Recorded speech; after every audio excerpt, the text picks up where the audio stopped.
I just would be very curious to hear your take on that. And really, like, how fun is it for you to read those comments and be like, my wife is the biggest troublemaker in this church? Well, first of all, I appreciate the encouragement there. I think that at first, when we were reading those comments, I didn't know it was her. So when it said, what first brought you to Prodigal Church? And then I read the comment, I'm sleeping with the pastor. So I was like, what? No. This I is don't how know who rumors this get is. started. And then I kind of survey it and go, oh, it's my wife. It's my wife. That's So okay. good. Mr. Puntastic. Well, welcome to episode 2, the official second episode of the Mr. Puntastic pod. And we are here with our number one customer, John Richardson, who also happens to be the pastor of our church and our pastor. So we're very excited to have you, John. Thanks for being here. Happy to be here. Awesome. Yeah. Hey, Micah, can I call something out here? Yeah, go for it. John and I actually talked about this the other day, but when we recorded our first episode, it was amazing. It's hilarious. So fun. And then we got to the end and realized there were audio issues, bad echo, could not be posted. Yeah. And so it reminded me of, and I don't know if you're familiar with this, Micah, this phenomenon, but there are shows, I'm thinking of one in particular from the 1980s, where, like, if you watched when you were a kid, that you saw the first episode. You're certain of it. Yeah. Right? For And sure. then Hulu happens, Netflix happens, you sit down to watch it with your kids and you realize there was a whole like pilot episode that happened before that you never saw. And you're like, what on earth is happening? So for instance, the original episode of Family Matters, the great show from the late 80s, early 90s, Yep. was about the sassy elevator operator from Perfect Strangers, Harriet, and her police officer husband, Carl, the Winslow family, a suburban Chicago family. And they dealt with raising kids, the tension created by Carl's elderly mother moving in. Yeah. And for 9 episodes, that was the show. That was the whole thing. And then Urkel comes along. 9 episodes deep, no Steve Urkel for 9 episodes. And then Urkel is there. And it made me feel like we did this whole thing. And now maybe we've got our Urkel, and it's John Richardson here with us today. So, John, I'm super excited to have you out. Did I do that? Did I do that? Yeah, you did. Did I do? Definitely. Yeah. John, you are one of the things that I appreciate about you is one, and for those of you that are not Jesus-y people, we don't have to live here forever, but John is an amazing preacher. So I love hearing you speak, but you drop in references that I feel like are right for me. I feel like had we known each other when we were 9 years old, we would have just crushed it together. There's so many things that I think you and I were watching at the exact same time throughout our childhood. And I would say you are the king of nostalgia for 35 to 45-year-old dudes. That's your demo. That's your demo. At church. That's who we're trying to reach. It's just like 35. Men of a 44. certain age. That's our sweet spot. Yeah. Man. Exactly. Age, yeah, for sure. John, can you give us maybe, I'm putting you on the spot here. Can you give us maybe your top 3, top 5 80s movies just off the dome? Or is it too many? It's real easy. Goonies is 1. Top Gun is 2.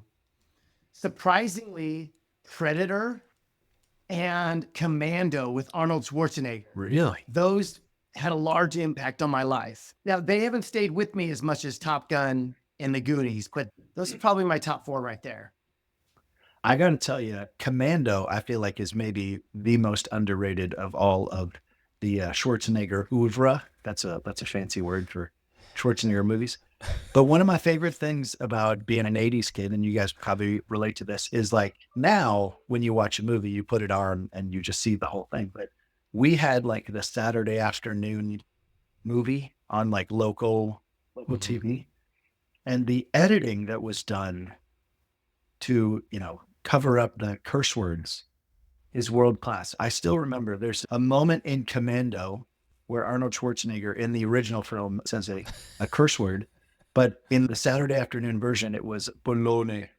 And I remember like my friends and I would just say bologna all the time. He's a terrible Schwarzenegger impression, but they'd overdubbed him. And that was passable. That's what we were living with. Yeah, that was great. That's great. You know, speaking of like, you know, curse words in movies and things like that, Paul, why don't you set up this segment here? Well, yeah, this is a good one that we just talked about men of a certain age, right? 35 to 45-year-old men. We talked about this a little bit doing the Danny Glover segment. So you're familiar with Daniel Glover, John? I am. Perfect. Star of incredible films such as Lethal Weapon 1, 2, 3, 4. That's really all you need to know. But famously, Danny Glover in Lethal Weapon ushered in the phrase, "I'm too old for this," right? I always thought that was hilarious, overused maybe, but now that I'm 43, there are definitely moments where I find myself saying, "I'm too old for this." There it is. And one instance that I'm going to share, and then I invite you guys to share yours. So during the pandemic, I broke my finger. I broke my pinky finger, and I was not aware of it. I guess I remember it hurting vaguely, but then it healed wrong. And so like, that's my pinky you can see on camera. If you're listening to this on audio, Cover your you break eyes. it. Yeah. It's the grossest thing I've ever seen in my life. Yeah. There's the pinkies. Oh, wow. And it just made me feel like I would, something about aging, and you're just like, you have these things that they're just part of your day, like an aching knee or a banged up finger, and you just kind of roll with it. Do you have a Danny Glover moment in your life, John? I have several. First of all, I love Danny Glover, and I've been to Malawi, Africa 11 times. And there's a kid that I met in 2004 in a village named Chawaya Village. And I called him Danny Glover because he looked like a 7-year-old Danny Glover. And so I'd go, Danny, and I just call him Danny. Just didn't have any idea who Danny Glover is. Right. So when I saw, I've been able to see Danny Glover grow up, and now he's like a man. Like Danny Glover's like in his 20s now. Anyways, so I love, big Danny Glover fan, the one from Malawi, Africa, and also the one in Hollywood. But I'll say this, like occasionally I'll play poker with some old buddies. And we used to stay up all night long. There was a Krispy Kreme that opened in River Park in the early 2000s. Oh, yeah. I remember this. Yeah. And we would stay up till 5 a.m. playing cards. And then whoever won the most money that night, $20 or whatever, would go buy Krispy Kremes for everybody else. That's what we would do. If we played cards a couple nights ago and it was like 11:15 and I'm yawning saying, I think I'm going to go home now. I'm getting too old for this stuff. So that was probably pretty basic from low 40s, but it's certainly still true. We may be too old for donuts now. Not even staying up late at this point. Micah, what about you? You got a Danny Glover thing you're dealing with? Yeah, I mean, I have them all the time, right? Aches and pains and whatnot. But the thing that really messes me up these days, and this is really dumb, but it's like carbonated drinks. Like carbonated drinks at all. I'm telling you, man. Like, I can't. If I'm going to be on a flight, no sodas. Just forget it. Nuh-uh.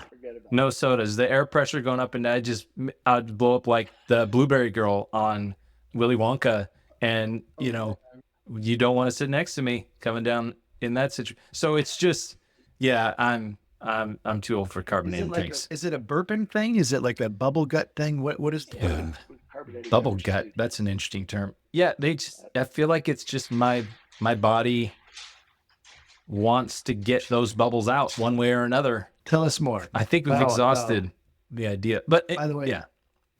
John, just to go back to your 7-year-old Danny Glover, I love the idea that somewhere in Malawi, Africa, there was a 7-year-old who not only looked like Danny Glover, but in my mind, I pictured that he was as cranky and curmudgeonly.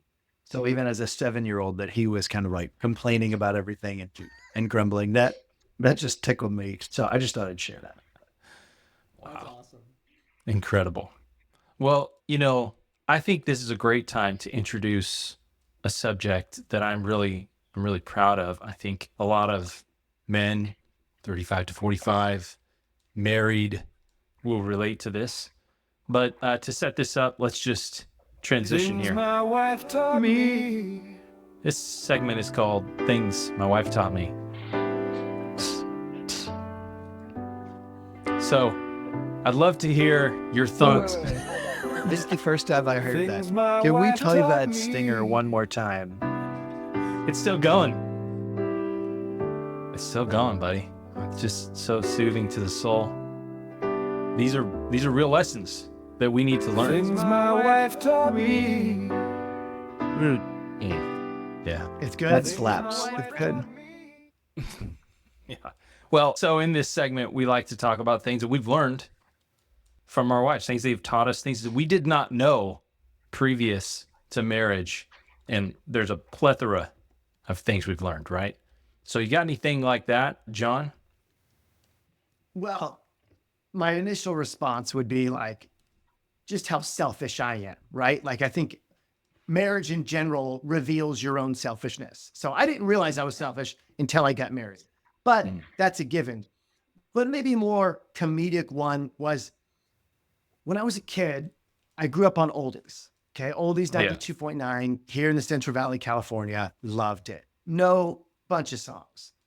And remember in the 90s when you could order like 12 CDs for $7 or for 2 pennies, right? It was like for 2 cents. Yeah, crazy. I did that. And I usually had a good list of 4 or 5 that I wanted, but then 17, that's a lot of CDs.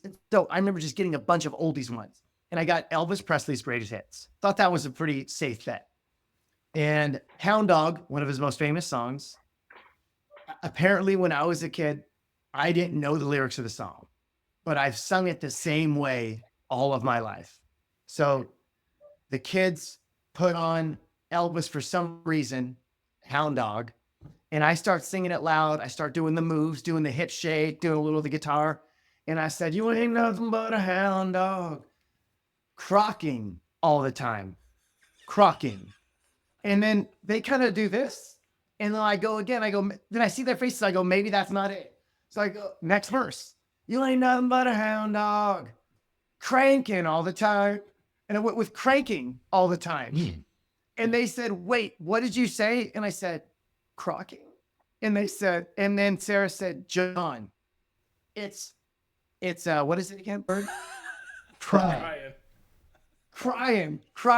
It's crying. See, it's so immersed into my soul Are you that I scared? still don't know the words. So it's crying all the time. And I learned that for the first time a month and a half ago, and I'll never live it down. That's I love amazing. the idea that you just learned the words to Hound Dog, which is, I think the song itself is probably 60 years old at this point, right? And a month and a half ago, that's when you learned Hound Dog. These are just some things that my wife taught me. Man, that's good. It's amazing. Now we can cut this out if we don't want to, but we just had a backyard meeting for our church and went over like a survey, and people threw in their comments, their ideas, their encouragement, really good feedback. But one of the things that made me laugh, and I don't think it got enough laughter in the room or in that meeting, was you would regularly read out your wife's comments. So everyone in the church is taking this survey very seriously and throwing in their suggestions and their prayerful considerations. And your wife is throwing some things in that I found to be hilarious.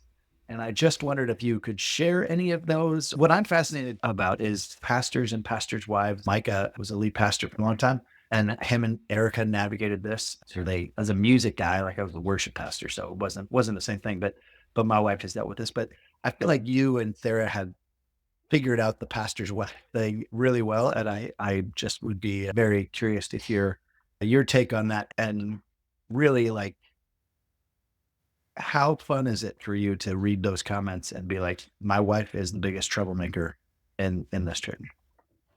Well, first of all, I appreciate the encouragement there. I think that at first, when we were reading those comments, I didn't know it was her. So when it said, what first brought you to Prodigal Church? And then I read the comment, I'm sleeping with the pastor. So I was like, what? No. This is I how don't know who rumors this get is. started. And then I kind of survey it and go, oh, it's my wife. Oh, It's my wife. That's so okay. good. And so, yeah, she had that comment. And Can then I say real quick? When that happens, so like I'm sitting, here, and John's over there in front, and then Sarah's in the back, and John's reading these off, and he says, and my wife Sarah said, living with the pastor. And then I looked back at Sarah, and I could see her mouth it to the person next to her. I said, sleeping. Like she wanted credit for the joke in him on Yeah. which I was. I censored that comment. I wasn't Yeah. sure Yeah. that the 85-year-old woman sitting in front of me was able to translate that in a Sure. positive direction. Yeah. Yeah, makes sense. So Excellent good. discernment. Yeah. Yeah. And she said something about, I hate how the pastor wears shirts that always have sayings on it. And then yet here I am again. She doesn't love him. I like it. But then she also made a comment about how she picks out your clothes, right? So isn't she sort of responsible for this? Exactly. That's what I was thinking That's true. when you said that. That's true. It's like, this is very I teach her contradictory. some things as well. Yeah. Can you talk a little bit about that like pastor's wife thing? How you guys navigate that? I know you guys are kind of more private folks. Like you don't necessarily talk about your lives and all that stuff. But how have you navigated that? How do you avoid the pitfalls of pastor's wife rule? Wait, hold on. Yeah. Who's making like, Yes. tacos or something in the background? Well, yeah, my wife Jen is in the other room, and she was what it said. I don't know what it was exactly. What it kind of like to me was, how when like in high school when you're like making signs for a rally and you pull off the big sheet of butcher paper. Yeah. That's a great Sounded description. like she was doing like a whole thing with butcher paper. Yeah. Just like a whole ream. Can we get less crinkly paper? She's like, oh, they're recording a podcast. I'm good. I'm going to do this right now. That's what I'm going to do. Right. Yeah. No problem. That was great. What a very specific metaphor from high school that was very appropriate. Yeah. I don't know why it came into my head. It's like, it's just butcher paper. It's great. Yeah, Sarah and I, we learned a lot early on when I was a youth pastor that we live in a glass house, that like everyone looks at us at everything we do. And we hated it. And so most of my experiences working at other churches, it wasn't always a positive thing. You guys got to go and you have to sit in the front row and you've got to do this and you've got to do this and you have to be at this. And so when we started Prodigal 7 years ago, we were like, we're not going to do any of that. And then not only that, like we just all of our staff and their spouses, we're not going to do any of that for them either. We want them to be fully them and encourage that. And so Sarah's been fully her, and what a great gift it's been to the church for her to not try to fit herself into whatever the typical pastor's wife mold is. But I think it's been such a great freeing gift for our entire church community that she's been able to be herself and to be real. And no one's had a greater impact on Prodigal Church than she has. So it's been a ton of fun.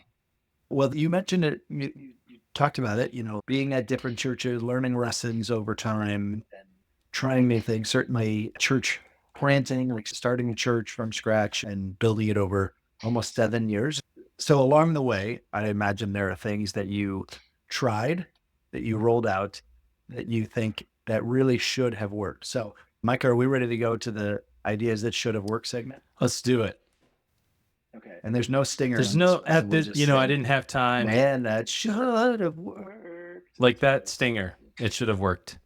That's the stinger right there. Yes, there's been lots of those. I think one of my favorites is, so we all remember 2020, right? Like you guys were there.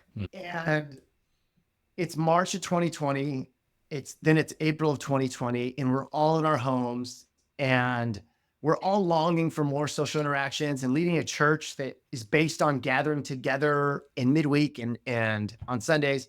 That was all tough. And so one of the creative best ideas I had was, you know what? we're going to do a comedy night where we're going to edit down like famous comedians bits to like a 30 to 45 minute segment. Yeah. And then we're all going to get on Zoom, get our own sodas, and then have an interactive time at the beginning with everybody. And then one of our staff people didn't quite edit it to like a church crowd. So John Mulaney is doing a bit about a prostate exam at a doctor's office.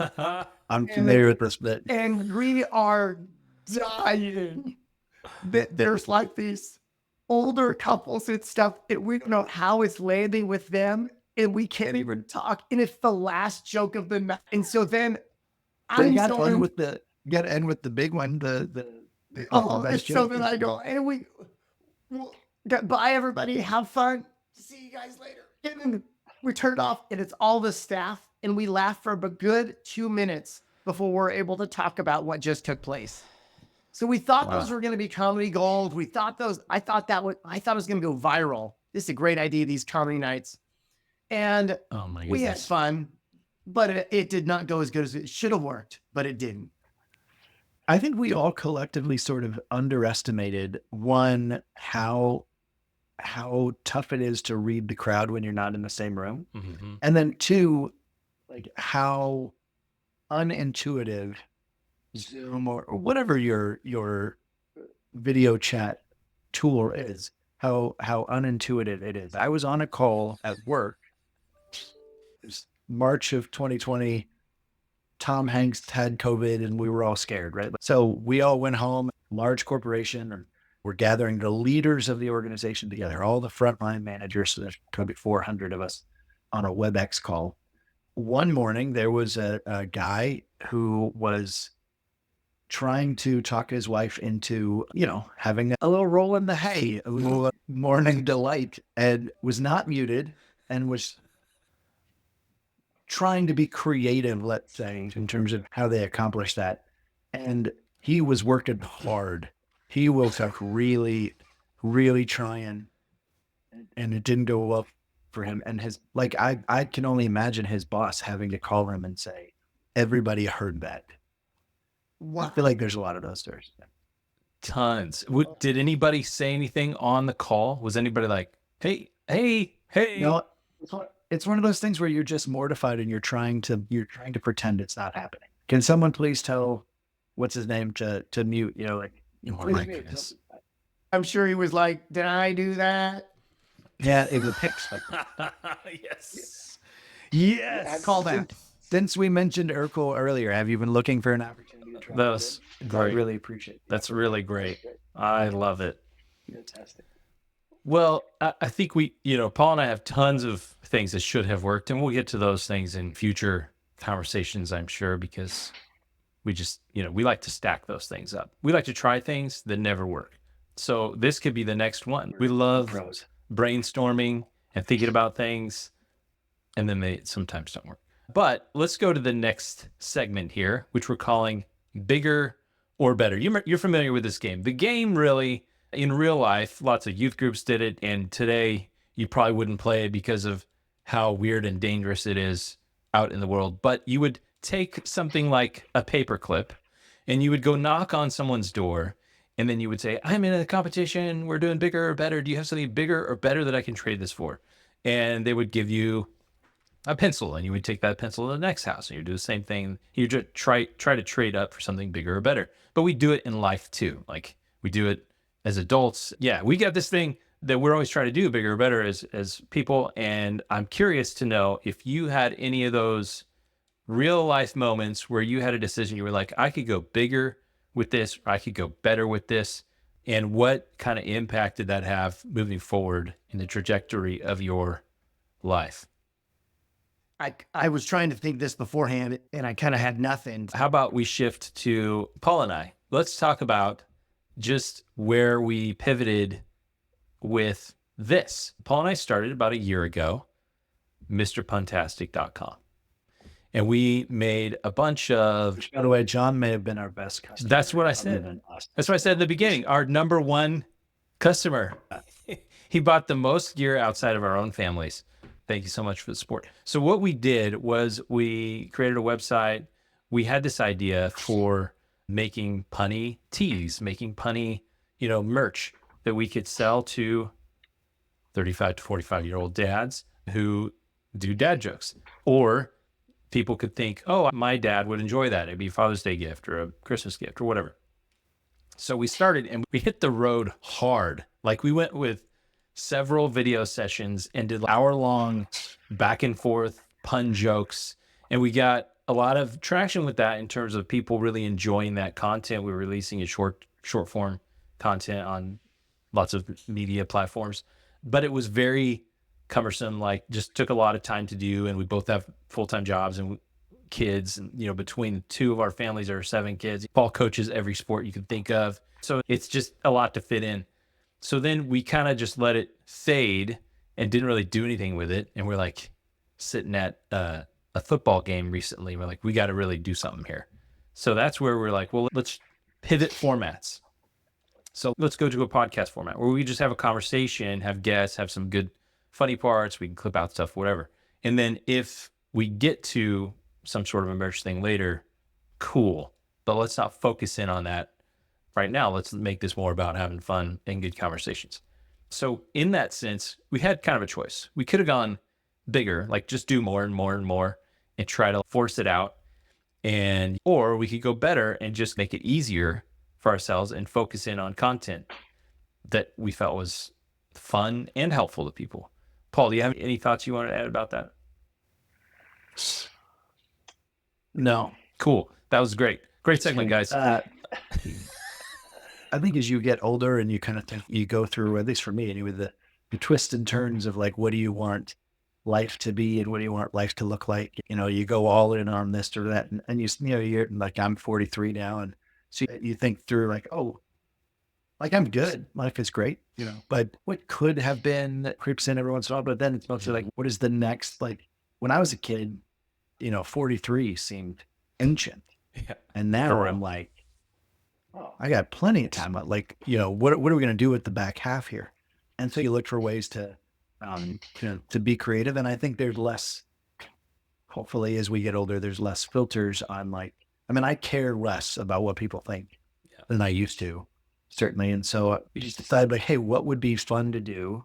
Hang out with my friend and talk to other friends and be stupid, but also talk about things that are interesting. The challenge with something like this, I think, is there's a lot of rabbit holes you could go down, but then if you spend too much time thinking about like, oh, this is what we do, then the entire thing is Urkel jokes and 80s references, and you never really have a real conversation. So it's sort of like trying something that is not limited to, what we think it should be and just kind of see what happens. I think one of the things that's interesting here is, Micah mentioned like we sort of go all in. Both Micah is very much a systems guy.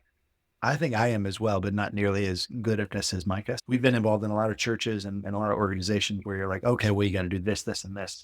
Here are the steps. And so when we roll out this idea, it was like, okay, let's do the videos, but then also let's have t-shirts and also like drop shipping on top of it. And here's here's the posting schedule. And so it's sort of this thing. When we started our church years and years ago, we did preview services, and one of our coaches came, and the feedback he gave us was, it's like someone put on a great mega church service, but forgot to invite anybody, because we had all the systems dialed in, which is not a very nice thing to say 2 years later. It was we had all the systems dialed in. The music was great. The video lighting was all good. The children's programming was good. We had everything mapped out. We just didn't have like the organic, hey, what if people paid, sort of thing. And so I think dipping a toe into like, hey, just doing something to do it and see what happens organically is interesting and exciting. Yeah. And we'll see what happens. That's awesome. I don't know. I love it. I don't know what's going to happen. We've got some ideas for some things. We have one document we share, which is just like the drop everything in it document. And we'll see where this thing goes. So if you by chance... It's actually a document that Micah writes and curates, and I throw Paul shows up to ideas here and there, and then Micah writes them down. And then I look at them right before we have a conversation. Well, it's supposed to be something we could just kind of like go in real quick, add something, and then you could show up and it's all there. But so if you by chance are friends of ours, family, people we know, people we don't know, and you watch or listen to this and you think, oh, I really enjoy this, you should keep going. Tell us, like, give us that feedback because otherwise, if we don't hear feedback after a while, it'll be like, what are we doing? I don't know. Okay. So tell us if you like it. So John, like one of the things that I think we got caught up in planning the church at the beginning was thinking about what will be 5-10 years down the road, right? Like who we're going to be. And you had this idea in your head when you're starting a church or any organization, like this is what we're gonna do and be. How close is Prodigal now to what you envisioned 7 years ago, pre-pandemic, different group starting it than is there now? And how much are you just like, well, we're just going to roll with it, where it differs? It's an awesome question. Every pastor or every church planner is like, we're on to something. We're going to be like 7,000 people the first year. And I think we all go into saying that. And I think that's a good quality. You should have something unique. You should have something that you're passionate about, that you really believe in. And so we're not 7,000 people. Certainly, we're more realistic. But what I think you mentioned this earlier, it's organic and it's real. And the people there that we're rubbing elbows with, and the people that we're walking through marriage crisis with, and the people that we're walking through sickness with, the people we're walking through unemployment, and some houseless people in our church. That's where the life is. And so that's been so beautiful. And yeah, when we kind of came up with this dream and these core values and like, this is what our church is going to be about, I didn't know what that was going to look like.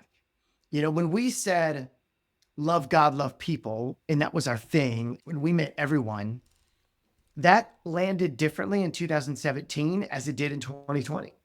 And so when we say love God, love people in 2020, it was like, yeah, but not them. And so then we have an exodus of people who leave our church. And then we have new people who come in because they go, oh, I'm on board with this. Now, post-COVID, it's this new community that we didn't realize we were stepping into. And it's been so beautiful to see, people being honest and real, really knowing that they belong before they believe. They don't got to believe a certain thing or act a certain way or vote for a certain person to be a part of what we're doing at Prodigal, that they belong as is.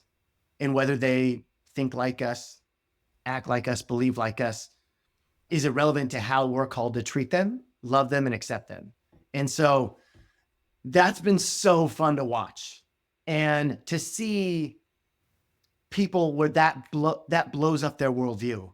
And when you're in close proximity with people who are very different, come from different backgrounds, who believe different things, how can it not change you and make you more compassionate and a better human being? And so we're finding new people like that becoming better.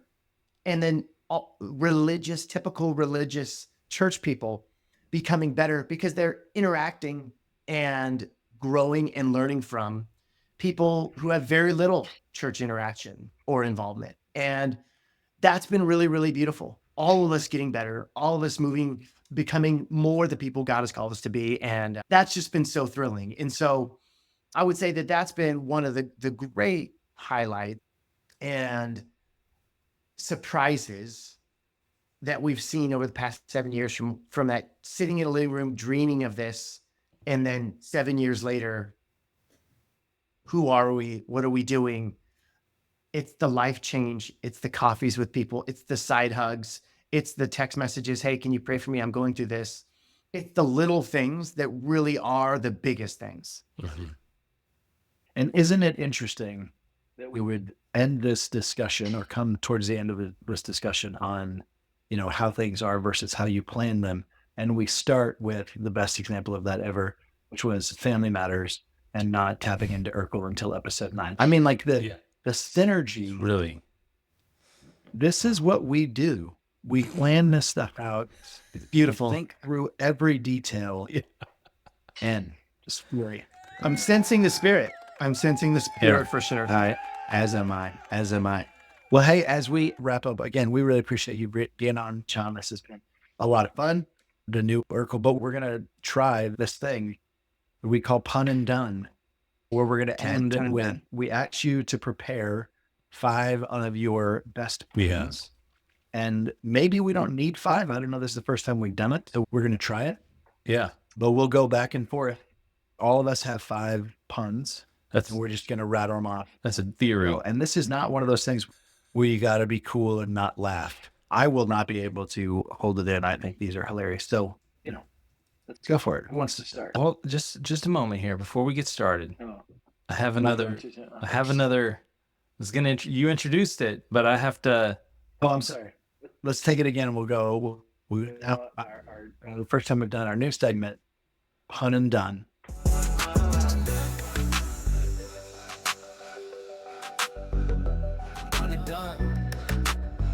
Yeah.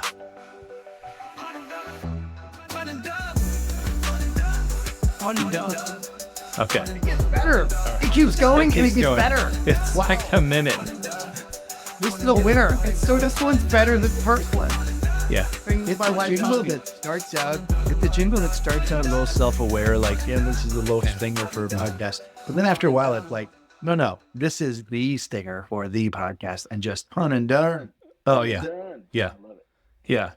So okay. So we're good now. But you did say that each of us have prepared 5 puns. You can start because you got it locked and loaded.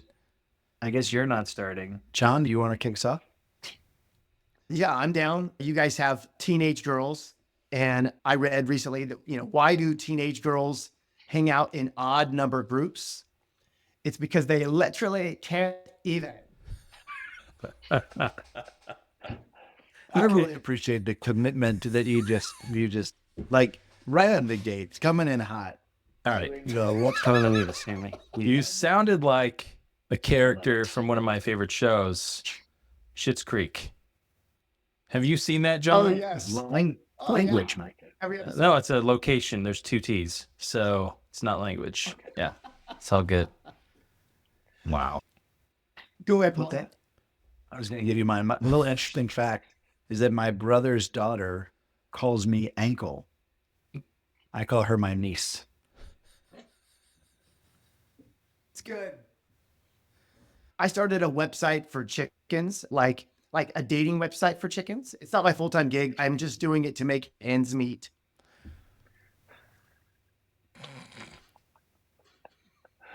I love that. And what an underrepresented demographic. Yeah. I love it. That's You're not wonderful. scared. You're not chicken. No. And people who take care of chickens, they're literally chicken tenders. Micah? Yeah, so this is a classic, really, but do you know what happened to the guy who invented the knock-knock joke? No. He won the Nobel Prize. Well done. I like it. Because like he's your not thought. using a bell. Mm-hmm. It's fun. It's fun that we're doing this segment as I woke up laughing today. Yeah. I must have slept funny.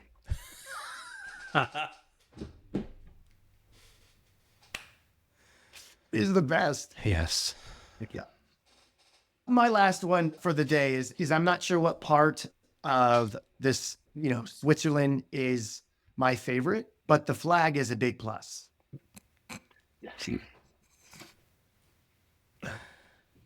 It's a geography joke. It's not amazing. It's fun to try. It really is. We're trying to reach the 35 to 42, but also those who know flags. Yes. Like if you're really knowledgeable of flags, we're really going for you. I was just reading about this the other day that in Norway and in Switzerland, Sweden, they've all started putting barcodes on the sides of their ships so they can scan the Navy in. Yes. Did you know there? Scandinavian reference, talent, like on beat, dude. Well done. On command. It's just in there. Yeah. It's just in there. Actually, this is kind of funny. John, did you hear about Graham, somebody who goes to our church? He was running in a race and he started throwing up in the race, like towards the end of the race. It's terrible, right? We've got a new nickname. It's Graham Yacker. Now, what's funny about that is I was there in real time when we were talking about this, sharing this story, and Micah, off the cuff, came up with Graham Yacker. And it took me about 5 seconds to be like in my head, I actually went through, oh, you should have done something with Graham Cracker. And then it was like, oh, you did. But it was so not obvious that I didn't catch it at first. And then I appreciate the effort. Well, what's really great about it is that your oldest daughter, Grace, immediately got it, looked at me and started dying laughing. And I was like, that is the gold right there. What you just gave me is better than the groan, which is usually what we get, when we say these kinds of things. It's usually just, oh. I would imagine you guys familiar with Seinfeld, right? I would imagine the jerk store episode gets referenced often with you guys. Always looking for the right joke at the right time. Yeah, not enough. Jerk store called and they ran out. Yeah. Oh, that is my favorite show of all time, by the way. That's a great one. Yeah. Micah, do you have any more puns? Last one for me. They're currently excavating the largest known dinosaur, tibia, to date. Apparently, it's a real shindig. That's not bad. That's not bad. My last And one, actually, I forgot about this, guys. It's not more of a pun. It's a random fact, but a buttload of underwear is only one pair. So, I don't know. It's a random fact. that's really great. That is a random fact. You have no idea how many times I'm going to use that in the next few weeks. Yeah, with your boys. Yeah. My last one actually is tied into Micah's. Do you know what they call a man who has finished digging? Doug. They call him Doug. The way you stack on top of others, it's great. We should really talk to Jerry Seinfeld on this podcast at some point. Yeah, let's you call him up. Yeah, we should do that. John, do you have anybody that's closer to Jerry Seinfeld than us that we could talk to? No. Maybe we'll ask the next guest. Well, because we have a. Did we decide on that? Is that the thing? We're doing a thing throughout the entire season. You have no idea how many episodes are in a season. It could take 280,000 episodes to get. Probably like until we get tired, and then we're like, yes, season's over. We'll pay the way to get. But every season, we're going to have a guest quest, to interview like the perfect guest. And so, the beginning of the season, we set out who our target is, who our person is. And then as we go, try and connect the dots. Jerry Steinfeld is shooting the moment for episode 2. It is shooting the moment. I don't know if that's the one that we're going to go with. That's not necessarily the decision, but I think we could maybe take a few steps back and find someone in the comedic realm that we could maybe take a step towards, someone like that. But I got to think about it a little bit. I'm not ready to commit on who the guest quest targets quite yet. I've got some ideas, and maybe we should go for some low-hanging fruit here in the beginning. Well, take your time. I mean, we're supposed to roll it out in the first episode. We're now in episode 2. To be fair, we still have to re-record the first episode because that's an idea that should have worked.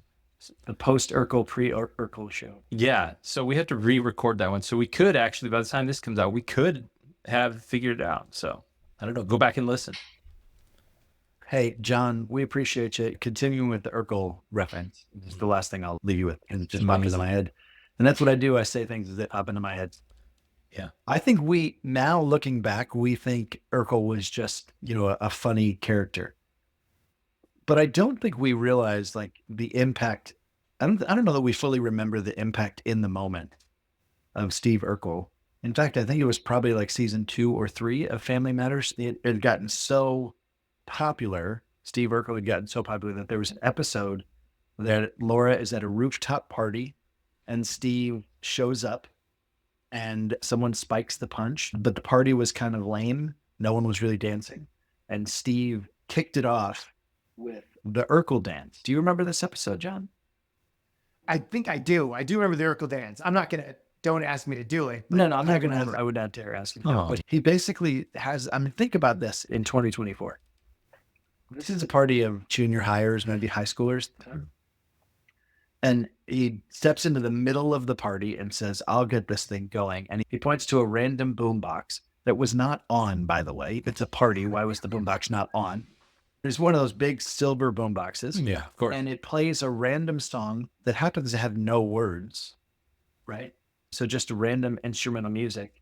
And then he begins to, what we're led to believe, freestyle the Urkel dance over it. And I remember some lines. It was, if you want to do the Steve Urkel dance, all you got to do is hitch up your pants.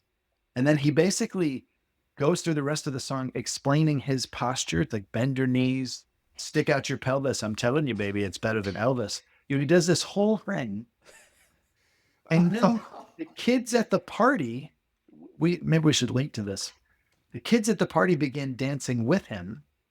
And then Laura and her friend start singing background vocals to the song. It was like this moment that happened that if it actually happened in real life would be the greatest musical experience of all time. But they thought, you know what we need to take this Urkel mania to the next level is a dance craze that will sweep the nation. And it was the Urkel dance. Do the Urkel. Do the Urkel. That's amazing. I feel like you could. You're welcome. You could write a Urkel musical, Paul. At least a biopic. Right. I could tell the Urkel story. Yeah, that's true. Anyway, John, you're that's much better than Steve Urkel. Paul, that's a real buttload of information about Urkel. But A buttload of underwear. It was a lot of information. It was a very elaborate telling of the Urkel dance account yeah. from the mid-1990s. Wow. I believe in extra information. Well, Anything I mean over.